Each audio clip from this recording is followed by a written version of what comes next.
Assalamu alaikum, my dear students. How are you? I hope all of you will be fine.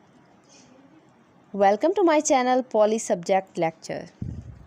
Today I will discuss about poetry and its types. First of all, what is poetry? What is poetry? Poetry क्या है? Poetry is a spontaneous outflow of powerful feelings and emotions.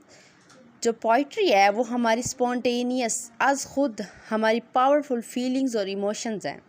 आज ख़ुद एक flow है किसका? Powerful feelings and emotions का। For example हम example ले लेते हैं कि जैसे अगर हम सैड पोइट्री सुने तो स्पॉन्टेनियसली ऐसा होता है कि हमारी जो फीलिंग्स होती हैं, हमारी इमोशंस होती हैं, वो भी सैडनेस वाली होती हैं। ठीक है, नेक्स्ट हम बात कर लेते हैं टाइप्स ऑफ पोइट्री की। The first one is narrative poem. A narrative poem tells a story. Narrative poem ऐसी poem जो कि एक स्टोरी बताती हैं, स्टोरी को निरेट करती हैं। They can be long or short. लंबी भी हो सकती हैं और शॉर्ट भी हो सकती हैं। Some narrative poems use and rhyme. कुछ जो हैं नैरेटिव पोएम्स उनके एंड में राइम यानी same words, same sounds of words, और कुछ के नहीं होते, सम डू नॉट, कुछ के नहीं होते। एग्जाम्पल हम ले लेते हैं the greedy dog. There once was a dog filled with greed. Then नीचे वाली लाइन में देखें नीड, फिर रिफ्लेक्शन, इंस्पेक्शन, ये क्या है? ये राइम है। ठीक है, नेक्स्ट हम बात करते हैं lyric poem. A lyric poem is a poem that speaks of personal or emotions feeling. हम ये भी कह सकते हैं कि जो लिरिकल पोएम्स होती हैं वो कंसर्न करती हैं हमारी फीलिंग्स और इमोशंस की। Traditionally in our present tense, ये अमूमी तौर पर ये प्रेजेंट टेंस में लिखी जाती हैं और सॉन्ग लाइक इनमें क्वालिटी होती है। ठीक है, नेक्स्ट इसकी ये एग्जांपल है द रेवन, एडगर एलन पॉ ने लिखी थी ये इसकी एग्जांपल है। नेक्स्ट हम बात करते हैं बैलेड की कि बैलेड क्या है। A ballad is a poem that tells a story. एक ऐसी पोएम है जो स्टोरी को बताती है। सेम नैरेटिव पोएम्स की तरह भी हम कह सकते हैं। Similar to a folk tale, लोक कहानियाँ जो लोक दास्तानें होती हैं उनके ये सिमिलर होती हैं। ठीक है, और हम ये भी कह सकते हैं इट इज़ एनी पोएम और song that tells a story in short stanzas.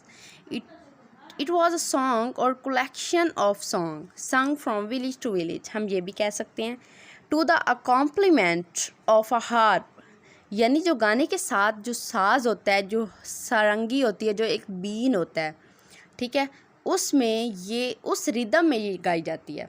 ठीक है, The second and fourth line of each verse rhyme, पहली और चौथी लाइन हर सतर जो होती है क्या होती है? राइम होती है। रिपीटेशन ऑफ सेम साउंड्स होती है।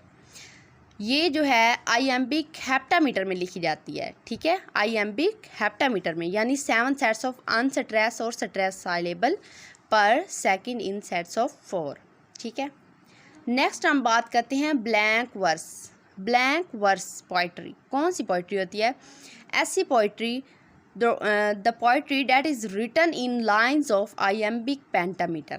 iambic pentameter, ठीक है, यहाँ पे हमने हेप्टामीटर पढ़ा है और वो पेंटामीटर यहाँ पे 7 थी और नेक्स्ट में 5 सेट ऑफ अनस्ट्रेस और स्ट्रेस साइलेबल आ जाएगा। ठीक है, but does not use and rhyme, इसमें जो है एंड राइम यूज़ नहीं होते। जैसे ये आप एग्जाम्पल लें from Julius Caesar, Coward dies many times before their death. Death once heard, fear. देखें इनमें कोई राइम वर्ड नहीं है। नेक्स्ट हम बात करते हैं राइमिंग। जैसे नेम से भी आपको अंदाज़ा हो रहा होगा कि राइमिंग है।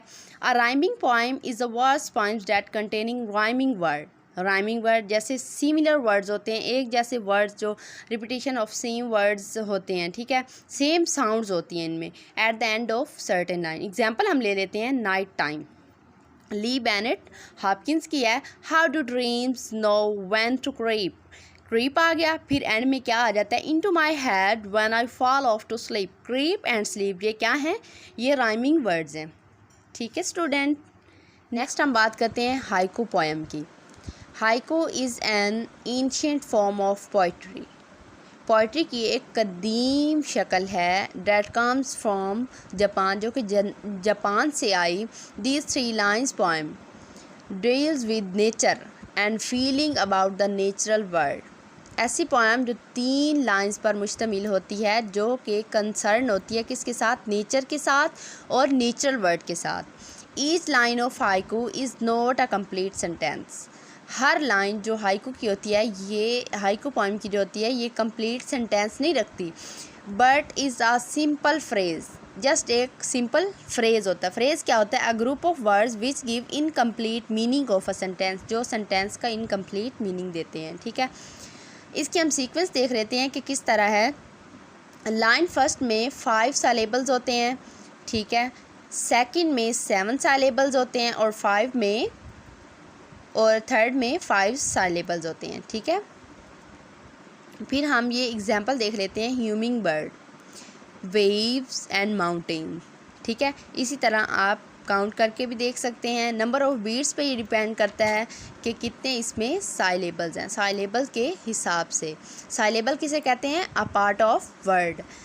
नेक्स्ट हम बात करते हैं लाइमरिक की। अ ह्यूमरस पोएम, एक मज़ाहिया एक पोएम होती है विद 5 लाइन्स, जो कि 5 लाइन्स पे मुश्तमिल होती है। That always have the same rhyme. ठीक है, जिसमें सेम राइम होती है। ठीक है, repetition of same sounds and metre pattern, और मीटर पैटर्न होती है। ठीक है, line 1, 2 and 5 share the same rhyme. First line 2 and 5 same इनमें राइम होते हैं, and line 3 and 4 rhyme with each other. तीसरी और चौथी राइम एक दूसरे के साथ कंट्रास्ट रखती है। ठीक है, इसमें हम एग्जांपल देख लेते हैं। There once was an ape in a zoo. ठीक है, जू। नेक्स्ट लाइन में देखें, यू, फेयर, स्केयर। ठीक है, इस तरह करके ये इसकी एग्जांपल है।